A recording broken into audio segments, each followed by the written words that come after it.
চাইডলৈ পানীটো নহয় সেইটো কাৰণে সেই মাটিটোকে কাটি আনি হ'লেও আপোনালোকে কিবা কৰি মিলাই আমাক মানে 10 জেগাটো পানী নোহোৱা কৰি দিয়ক। তাৰপিছতে তেওঁলোকে সেইমতে কথা দিলে আমাক। কথা দিয়া মতে কামটো হৈয়ে আহিছিলে প্ৰায়, কিন্তু ইফালে এফুটৰ জেগাত কিন্তু মাটি এতিয়া 4 আঙুলো নপৰিলে এই বাম চাইডটোত। এইফালেতো 2 ফুট পেলাব কৈছিলে। আমি হ'লেও সেই তাৰ 2 ফুট মাটিটো কাটি আনি এইফালে যিটো দিবলৈ কৈছিলোঁ তেতিয়াতো 3 ফুট মাটি হ'ব লাগে 10 চাইডটোত। 3 ফুটৰ জেগাত আপোনাৰ এতিয়া 1.5 ফুট মাটি ইয়াত নপৰিলে।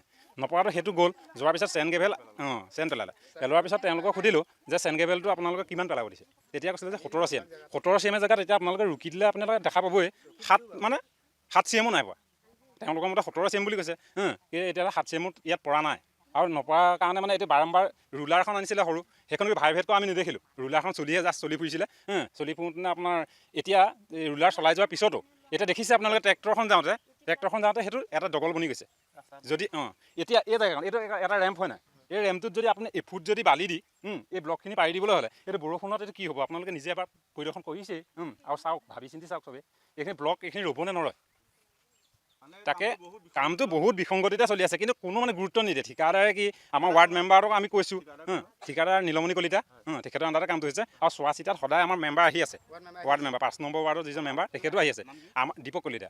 তেখেতেও মানে আমি ইমান বাৰম্বাৰ কৈছোঁ আপোনাৰ নিজৰে ৰাস্তা, নিজৰে মানুহ, আপুনি কামটো ভালকৈ আমাক কৰি দিয়ক। আমাৰ আজি যুগ ধৰি পেলাই আমাৰ যিখিনি মানে উপপ্ৰজন্ম আছিলে সেইখিনি বোকা পানী দিয়া সাঁকোৰত অহা যোৱা কৰিছিলে, কিন্তু এই পৰ্যায়ত গৈ পেলাই ৰাস্তা এটা আহিছেগৈ। আমি বহুত খাতি কৰি তেওঁলোকে কৈছিলে যে ইয়াত মানে কোনো পুলৰ ব্যৱস্থা নাই বুলি কৈছিলে এনৰেগাত। এতিয়া 3-4 ঘৰ মানুহ ইয়াত পানীত পৰি আছে, অতখিনি খেতি মাটি এনেকৈ চন পৰি আছে অকল পানীৰ কাৰণে। সেইটো তেওঁলোকে কৈছে যে আমাক এইপিনে পুলৰ কোনো ব্যৱস্থা নাই এনৰেগাত। সেইটোতো আমি মানিলোঁ।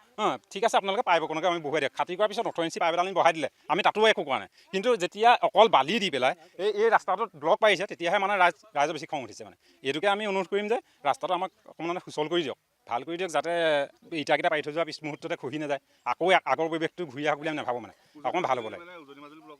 উজনি মাজুলী হয় টো কৰিব লাগে, যিকণ য'লৈকে আহিছে সেইকণ কৰালৈকে ভালকৈ কৰিব লাগে। এতিয়া আপোনালোকে চাওক, গোটেই ৰাস্তাটো ট্ৰেক্টৰখন যাওঁতে সমানে এফাল বহি গৈছে।